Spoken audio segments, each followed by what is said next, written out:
Hello, everyone. Welcome and thank you so much for joining us in our 17th, yes, our 17th episode of How Well Are You, the talk show. We are rolling right along and we are committed to dismantling the stigma associated with mental illness.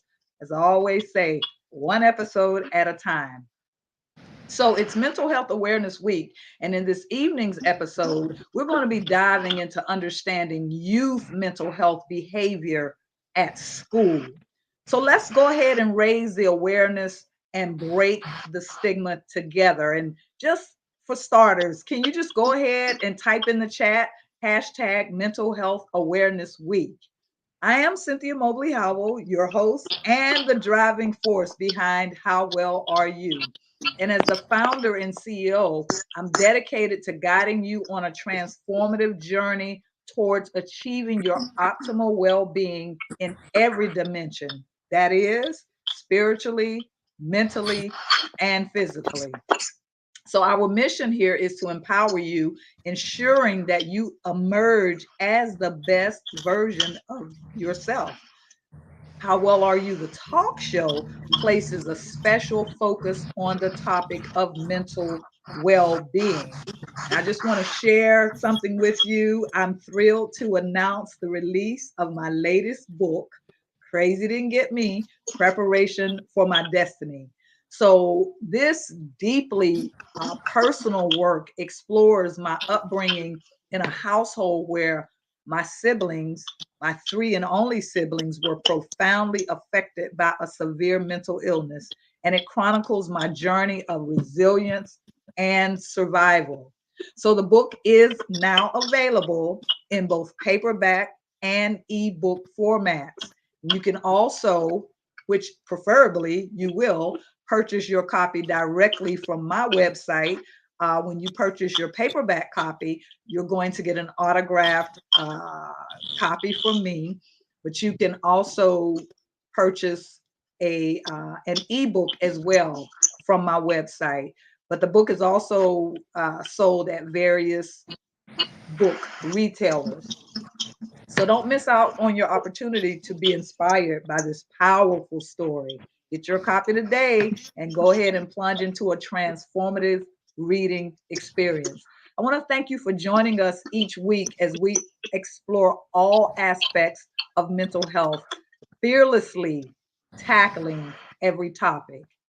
So, this evening's episode of our talk show is going to address the statement that we often hear parents make: my child doesn't do that, or my child doesn't act like that at home. It's time that we come together and create a supportive and understanding environment for our youth. Now, for those of you catching the replay, feel free to leave a comment with the hashtag replay. Know that even though you may be tuning in after the live session, that your presence is valued. Now, I'm just strictly loving this journey that we're on together as we're encouraging others to understand and have compassion for those who are navigating the complexities of mental well-being. So go ahead, hit the share button, because we want everyone to know that we're here right now. Your support means so much to us, and we want to hear from you. Send us some love, send us some likes, send us some smileys. Don't hesitate to express your thoughts in the comments section. So today we have the privilege of welcoming a truly remarkable guest. Matter of fact, this is his second time on the bandwagon, and he's going to share his expertise and offer some valuable insights on our topic. And as you can see, he has a very beautiful background. He's actually traveling, and I'm so thankful for technology because we can go ahead and get it done. So if you hear any noises or what have you, just tune it out and listen to the content. Again, technology is beautiful in that it allows us to keep it moving. Now, this enlightening conversation, I know, is going to leave a lasting impact. So if you have family or friends that have school age children, go ahead and tag them and let them know that we're here, and we're going to be sharing some valuable information. We want others to be able to reap the benefits of these valuable insights that we're about to uncover together. Let's spread the knowledge and make a positive impact on more lives.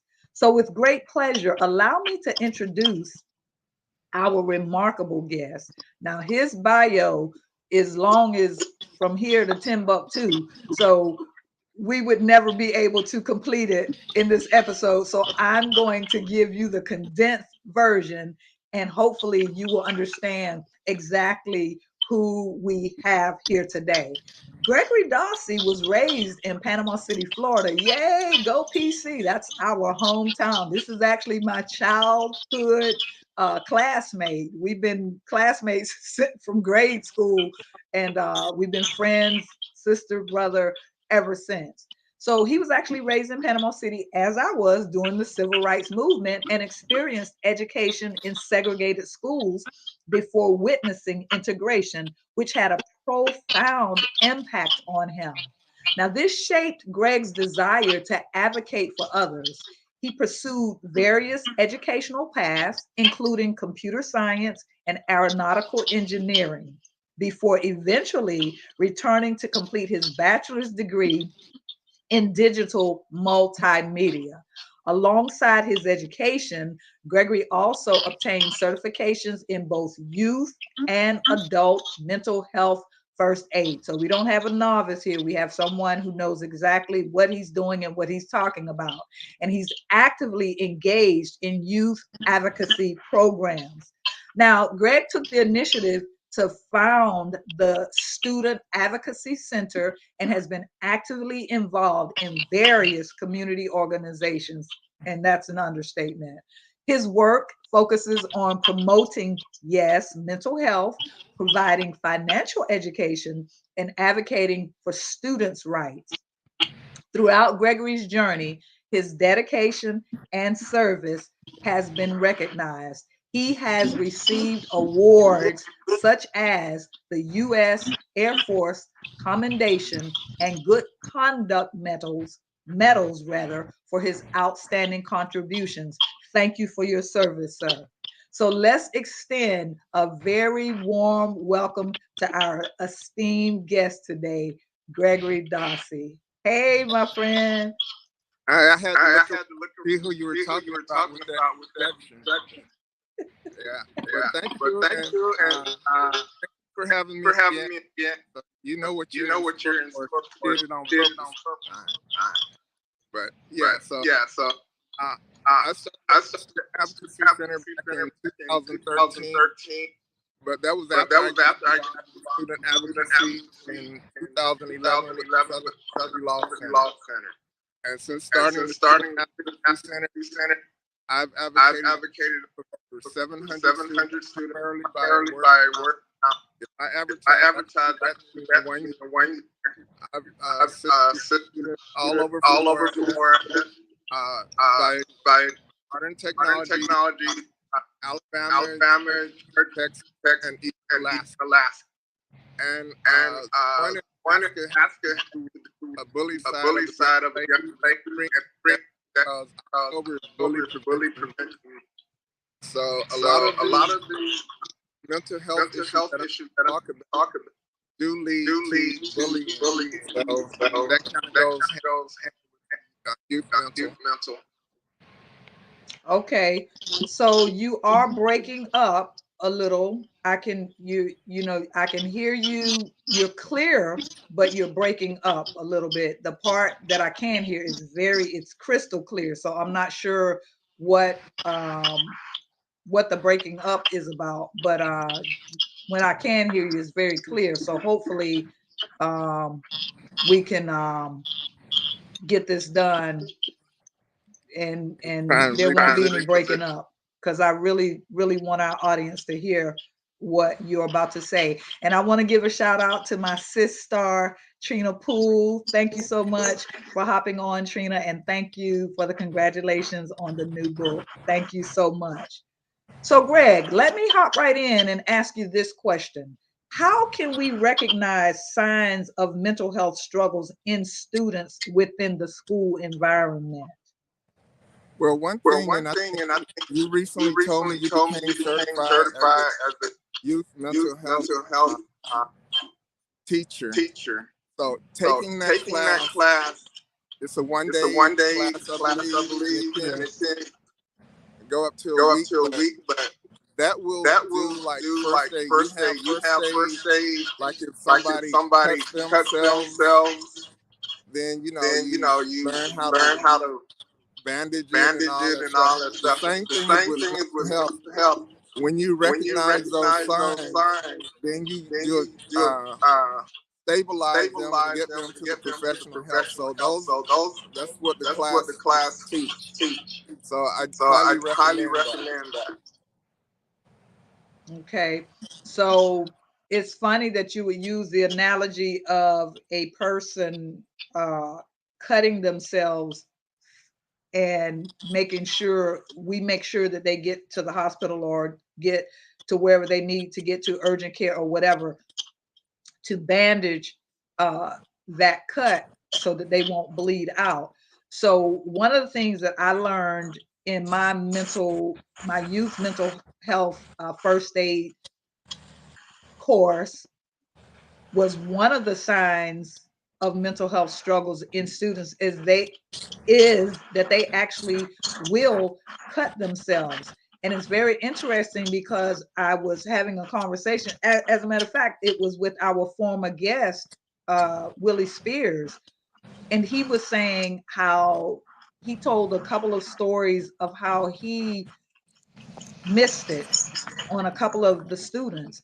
He had been, I think he was this young man's coach. He had been his coach for some time, and would see him undressed, in the dressing room, and never noticed that he had all of these cuts on him until he committed suicide.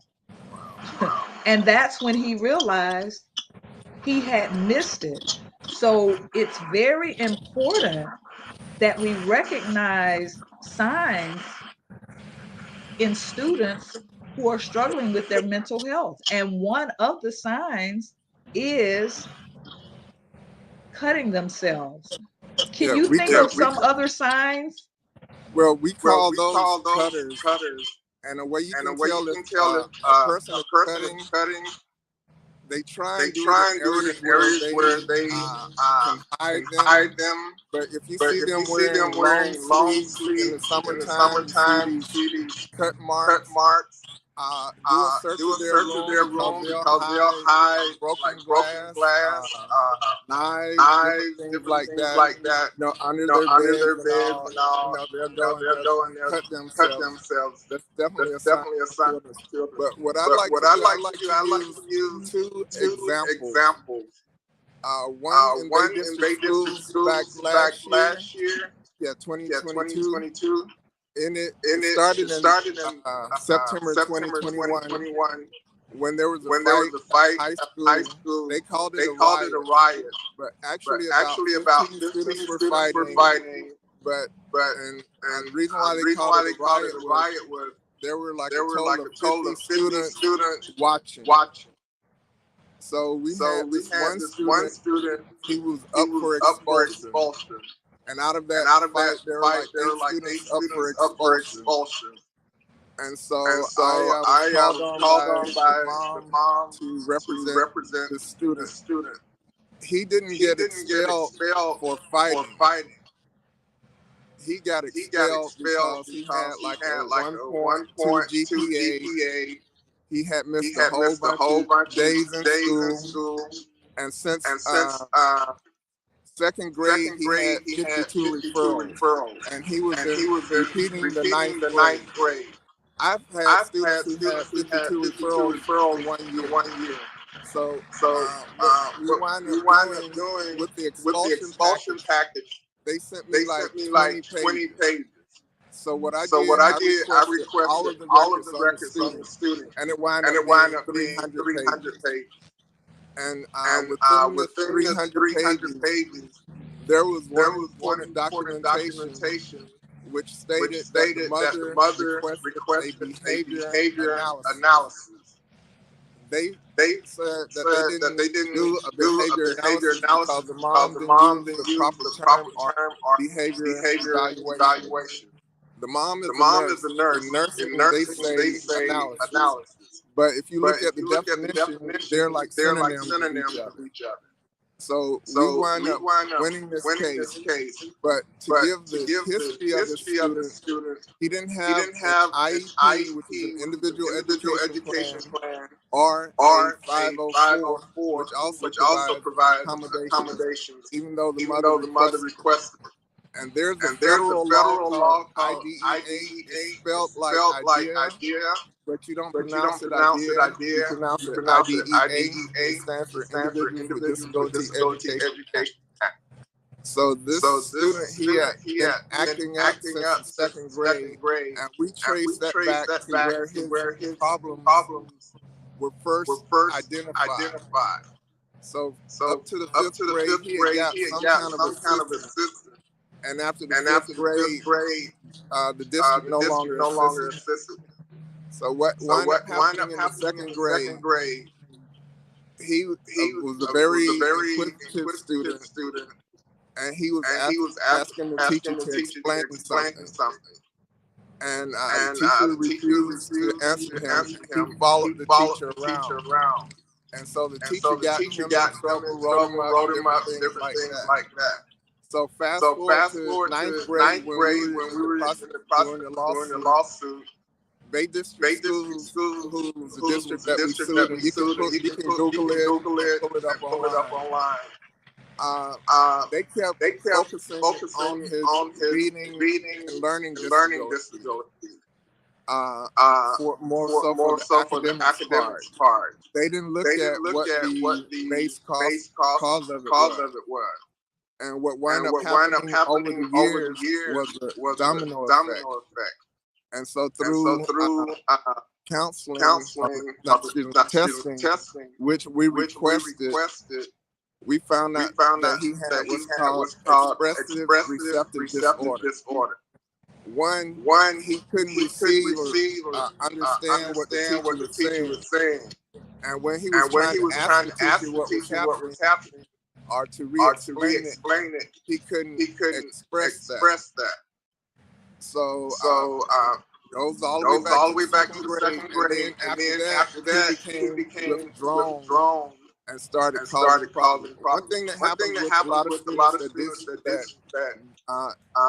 show signs of mental illness or mental issues is that they start withdrawing. Or if they have difficulty understanding a lesson, they'll disrupt the class, to get out of the class. And so a lot of the teachers say, "Oh, he's just a bad kid. He's doing this on purpose, without looking at what's going on." And then the parents will say, "Well, he doesn't act like this at home. Well, why doesn't he act like this at home? Because he doesn't have the pressure of trying to learn something, being rejected. He doesn't have he or she doesn't have the peer pressure that's going on. And what happens with a lot of these issues, whether it's specific learning disability like ADHD, attention deficit, this hyperactive disorder, or ADD, attention deficit disorder, or ODD, oppositional defiance disorder. There's bipolar people that have dealt with coming in. You have your cutters, which tend to cut more with stress, different signs like that. So even though your child doesn't do it at home, don't say, you go to school, you better act right, or you're going to get in trouble. You have to look at the core to the issue, what's triggering that. And they're not necessarily going to act like that at home. But if they, I'll give you finish with this example of lawsuit. So we progressed on through middle school, first year of high school, and he wound up leaving high school because he missed so much.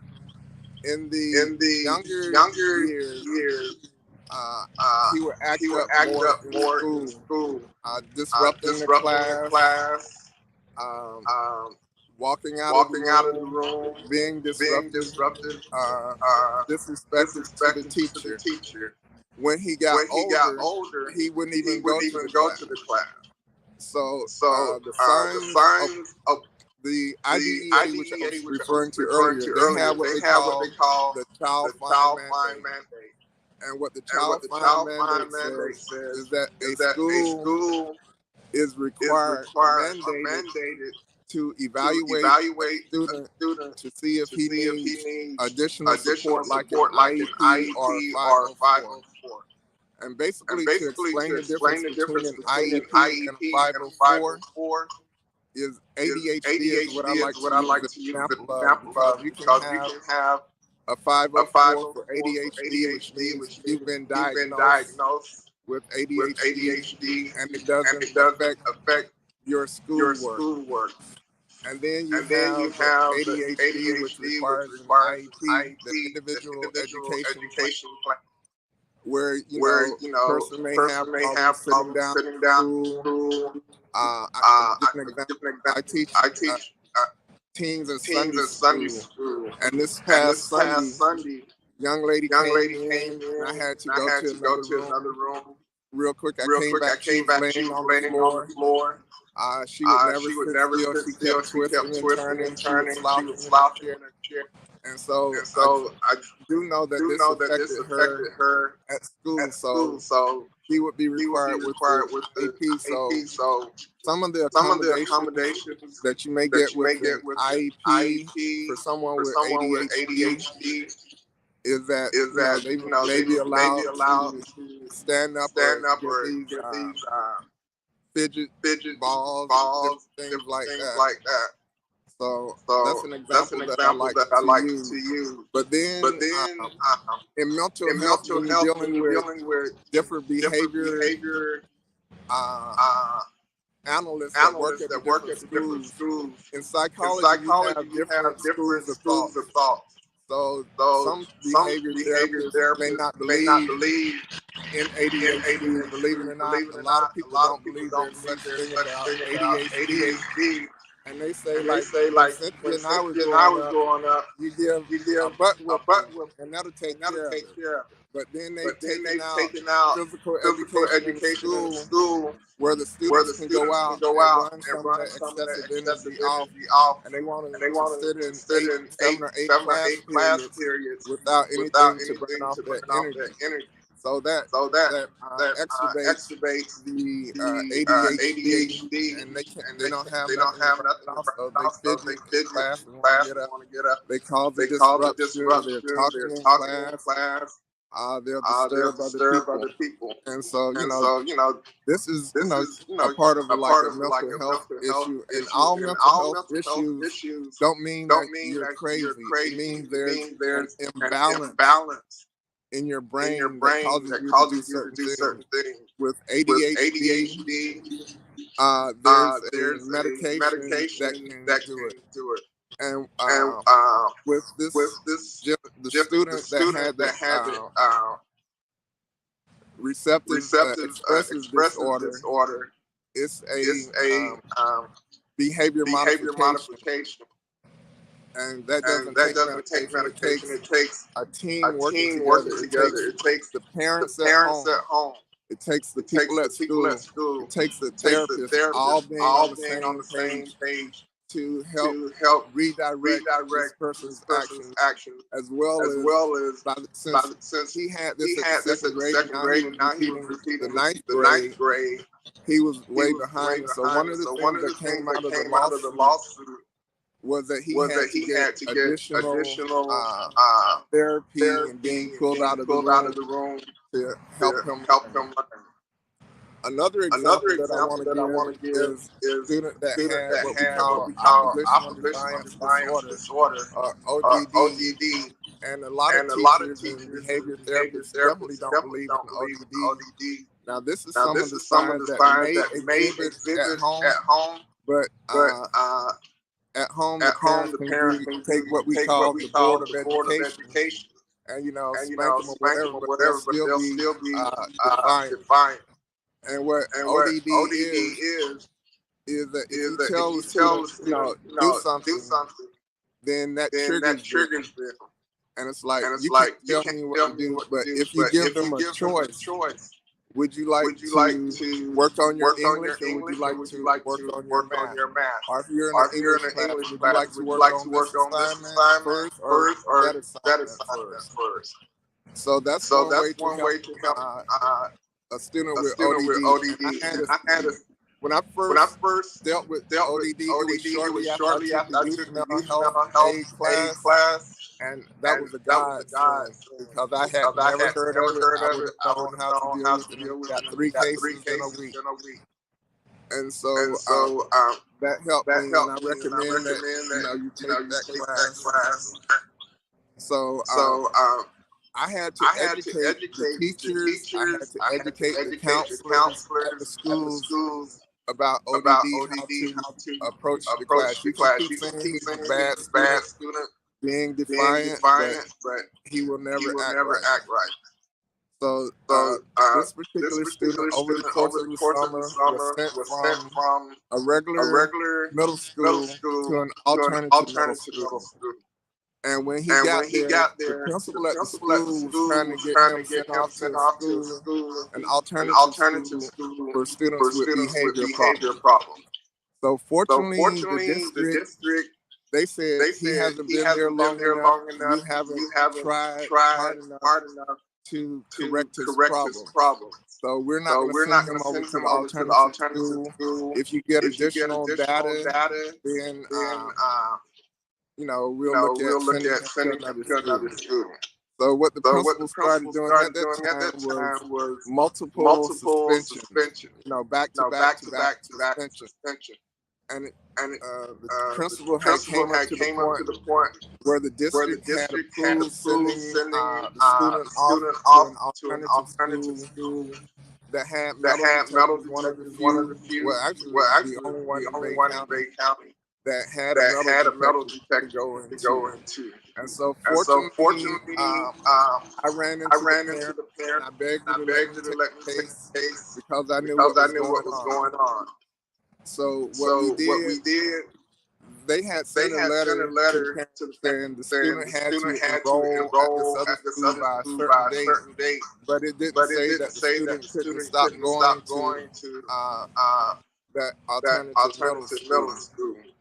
And so we started the fight. And then there's an intensive training course, and I recommend that you look in your city, your county, and see if there's something through your local agency, like Life Management in Panama City. They have what they call the CAT team, which is the Community Action Team. And that's for 12 years old and up. And then Anchorage Children's Home, and all this is in Bay County. They started a program called SNAP, and I forgot exactly what it stands for. It's not the SNAP program, food stamps, but it's for kids ages 6 to 11 that have the behavior problems. And what it is intense therapy. Like with the CAT team, they have 12 people assigned to that one student. And they're in the program for a year. You have a psychiatrist, you have the therapist, you have the counselors, you have a mentor that will take the person out, like to a movie, to a basketball game, different things, because you're looking at this person in different environments to see what the trigger is that's going on. They meet in the school environment. Also, they do a lot on behavior modification. So the school works with the family. They also have family counseling.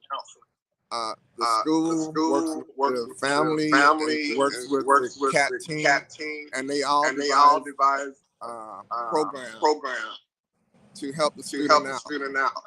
The student might have 10 areas that need correcting, but they might take the top 2 or 3 and focus on that. And this person, you know, he's disciplined the same at home as he is at school.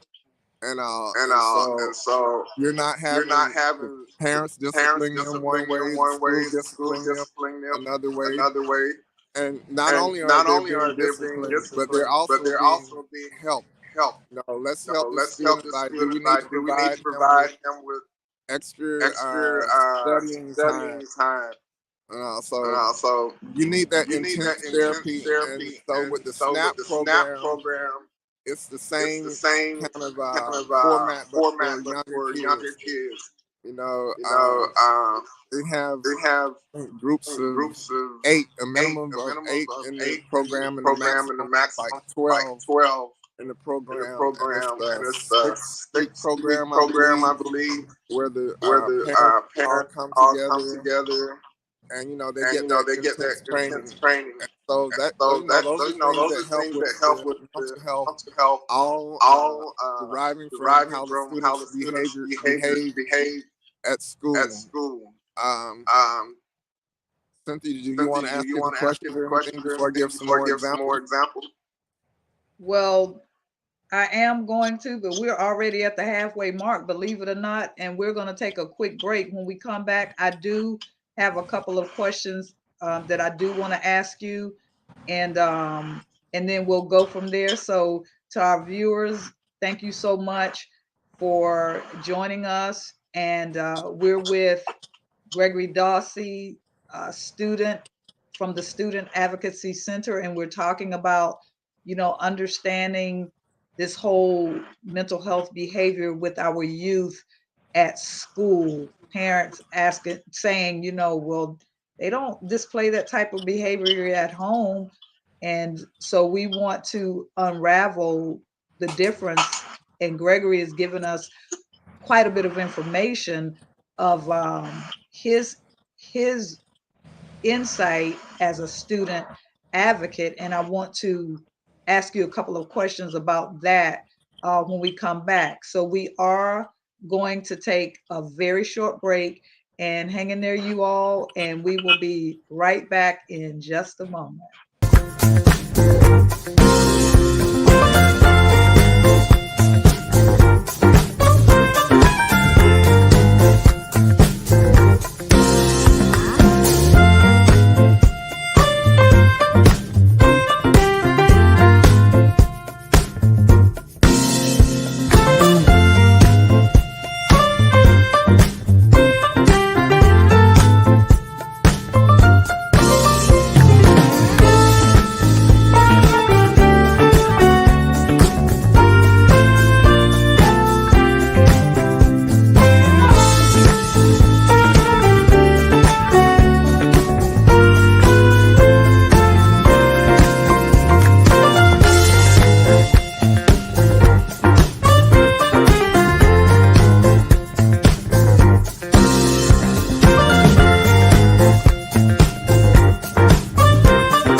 All right. So welcome back to all of you wonderful viewers. And we're going to just dive right back into this interesting discussion on understanding youth mental health behavior at school with Gregory Dawsey. Let's continue. So I wanted to ask you this, Greg. In the beginning, you were kind of breaking up a little bit, so I wasn't able to hear everything that you were saying. So you may or may not have answered this question, but if you did, then I'm getting ready to ask you again. So you'll just answer it again. So at what point as a student advocate do you become involved? When believe it or not, when either the parent or some concerned teachers or school administrators contact me and say I'm gonna have this parent contact you, and I can't disclose who those teachers, school administrators are because they work for the district, and like the one in Alaska, there was a young lady that committed bullet fraud in Bay District. They set up nationwide suicide prevention thing for youth. And so that person had reached out to them, and they reached out to me. And actually, I wound up, right when it was setting up, helping about 30 people that were considering suicide. But before I forget real quick, on the two examples that I gave, the student that was expelled, we got him in a smaller school setting, which is what we asked the district to do. I had convinced 4 out of the 5 school board members to do that. They took a straw poll, but superintendent wouldn't change his vote, so they voted to expel him, brought on the lawsuit. So the school that we got him in, I think he's going to graduate this year, 4.0 GPA, and he's up for being valedictorian. And then the other student with the ODE, after I got involved, and he got the help, we got the teachers and the counselors trained. He was in 8th grade at the time. He went back into mainstream school, graduated a couple of years ago, more major problems. So what seems hopeless, once the parent gets involved, believes in the student, and with the help of an advocate, they can turn out to be success stories just like those that I did. Those examples I gave. Yeah, I love that. So walk me through a scenario of a student is having issues, and this is before so you get a phone call or you get an email, and take me from there. What's the process? How do you connect? What happens once you get once that contact is made to you? You connect with the staff, I'm assuming, at that particular school. You come in, and how does that work? Okay, let's back up. When I get a call from a parent, the student is suspended. So are you getting a call? You're usually getting a call from a parent, not the school, but from a parent? No, I'm not affiliated with school districts. Okay, so you're getting calls from a parent. Yeah, like I said, sometimes the school personnel will call me, I'm gonna have this parent call you. Okay. And then the parent will call me. Then a lot of times I get a call from grandparents and stuff like that. So I have to deal with the person that's the guardian, the legal guardian parent. So what I do is I'll meet with them either that evening, because the goal is to get them back in school. And so classroom time is very important. And so we meet that night. I meet the student. I talk with the student because parents like to talk for their kids. And even if I've dealt with pre-K, I've dealt with kindergarten, first and second grade, I speak directly to them. If I have to get on the floor and talk with them, play peekaboo with them or whatever, I get with them. Now we have some students do what they call. So speaking of, so you deal with what grade to from where to where? School, pre-K to college. Okay. I've done some college, but primarily lately I've done a lot of pre-K and kindergarten. But wow. I deal with all grades. Okay. Yeah. So I'll talk with them because they can tell me what the story is like. If a kid is running away, I don't ask them why they're running away. The kid does not understand the concept of why. I say, where were you running to? And what were you gonna do? And one kid, like I was running, building the playground, which you consider a safe haven. When little kids act up and throw stuff, trash your room, become violent like that. A lot of times they want to go back home. They come from a non-structured pre-kindergarten or daycare setting, and all of a sudden they're supposed to be in a classroom that's structured. I believe there should be a transitional kindergarten where they transition from an unstructured session to a structured session. Do the transition gradually over a year, as opposed to day one back in school. You got to sit down, do so many hours and that causes a lot of problems, and they don't want to go home, so they'll act up. So once if they're suspended, try and get them back in school. I always check their cumulative folder, which is a folder that follows students around from the time they start to the time they graduate. And believe it or not, like student that was expelled and is now up for valedictorian. When you look at those first and second grade, third grade report cards, and they have the views, they have little numbers by them, like needs improving, different things like that. That tells the story of the behavior start in kindergarten, first grade, or did it start at a later point? So I look at that. I ask real specific personal questions. Were you the father? Were you the father involved in drugs? Because there's a period where they don't know that they're pregnant. Were you drinking a lot? Because there's like fetal alcohol poisoning that causes a lot of issues and stuff like that. Were you doing drugs? Were you beaten on? Is there any physical violence going on at home? Are you doing drugs? Are you the situation home? And I'm gonna have to move to my car because I'm like, I don't want to drop out. But I'm gonna keep talking as I move. Okay.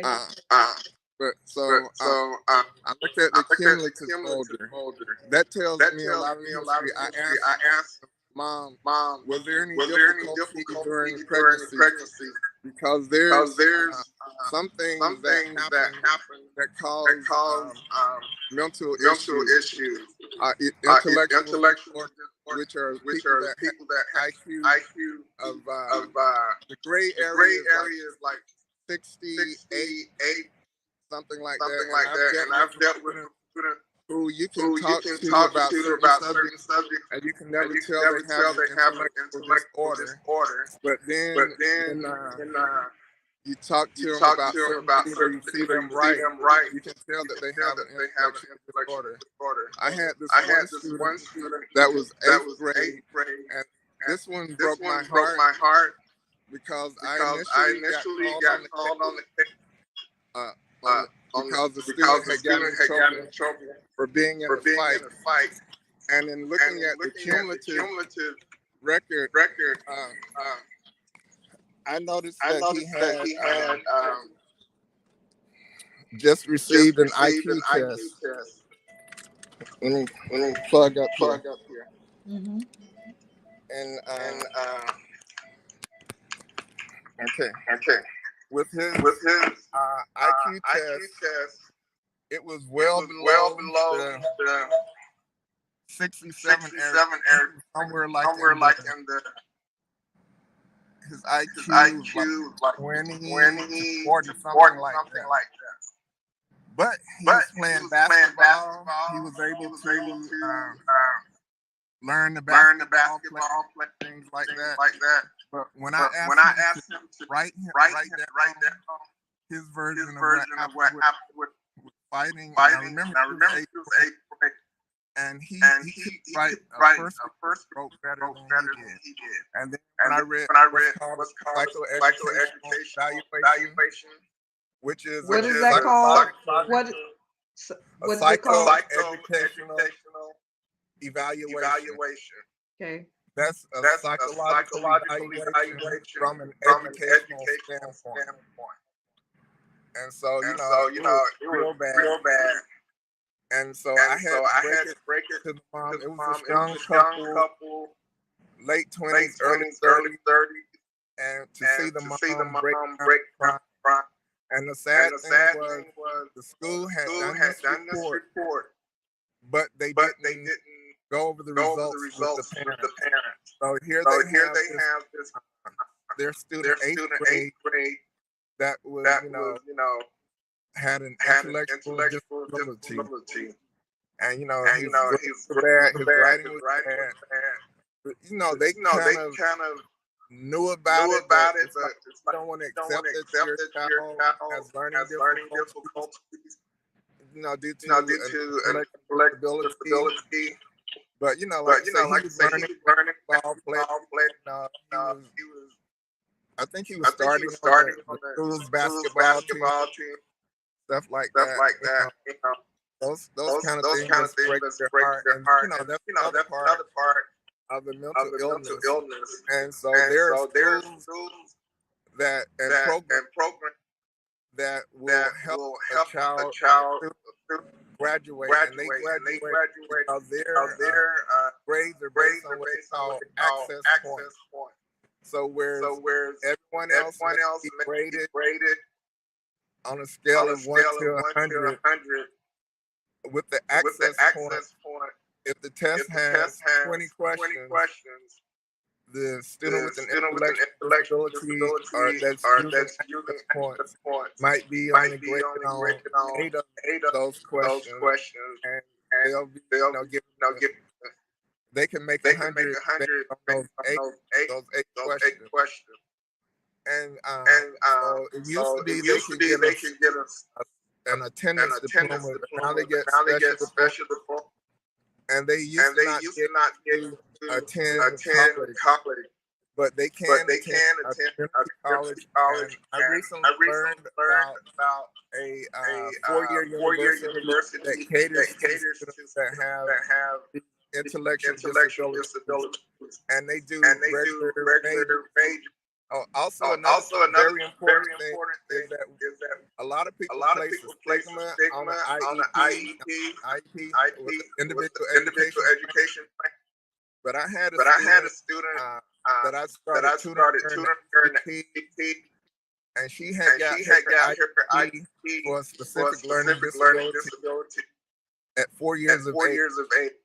I'm proud to say that now she's in her second year of dental school.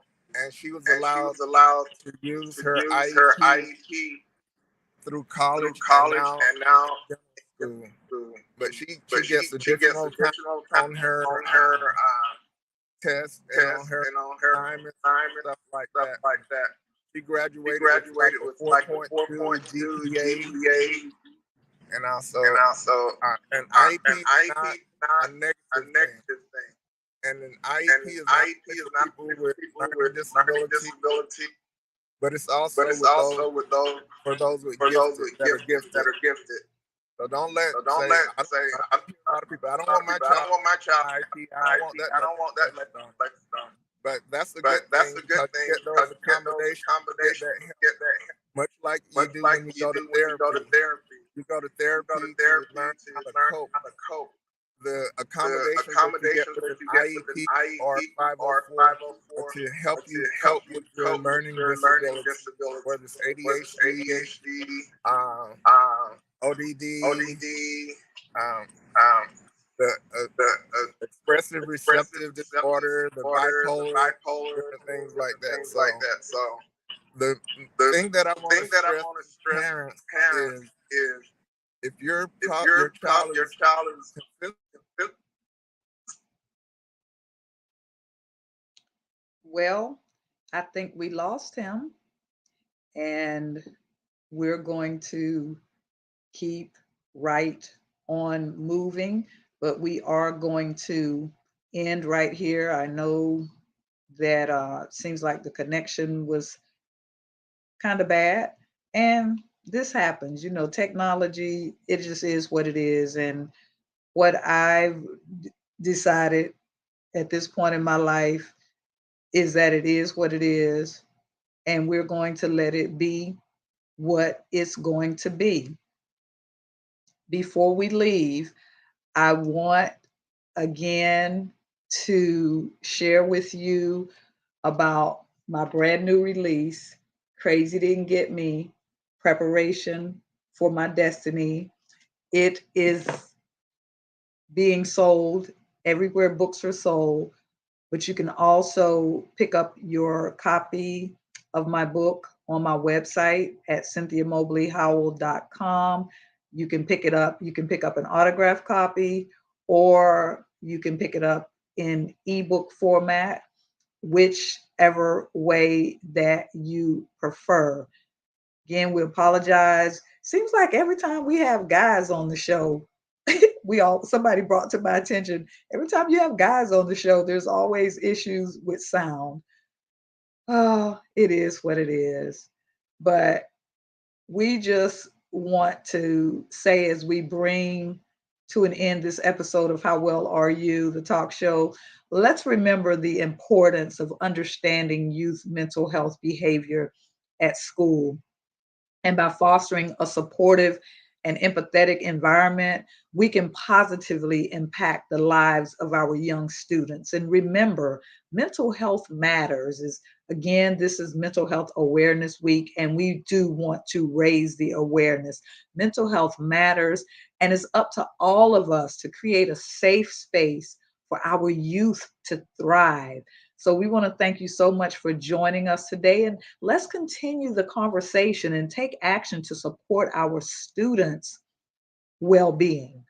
And stay tuned for more insightful discussions on our upcoming episodes. And take care, and remember to prioritize your mental health. And we want to again thank our guest. He's gone. Once more, we appreciate him coming. He was traveling, but he was trying to, stay with his commitment or keep his commitment. And I appreciate him for that. So this has been How Well Are You, the talk show, where we are dedicated to ending the stigma surrounding mental illness one episode at a time. I am Cynthia Mobley Howell, concluding for the time being. And remember always to keep smiling, to stay positive, and take care of your minds. And if you know me, you already know I am not keeping quiet anymore. So I want everyone to have an amazing evening. And I want to say to you to always, always keep your peace. We'll see you next week. God bless.